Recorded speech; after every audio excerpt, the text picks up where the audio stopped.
वो कौन सी सब्जी है जिसको काटते वक्त इंसान रोना शुरू कर देता है?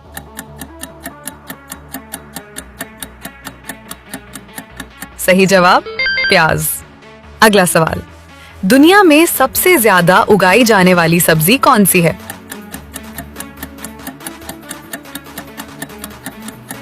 सही जवाब आलू।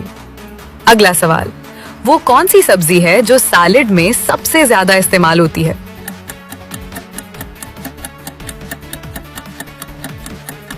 अपनी ज़हानत से इसका जवाब कमेंट सेक्शन में दें। अगला सवाल, कौन सी सब्जी के बीज बतौर दवा भी इस्तेमाल होते हैं?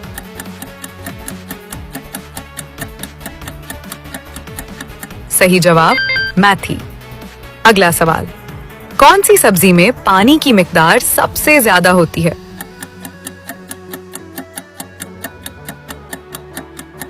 सही जवाब खीरा।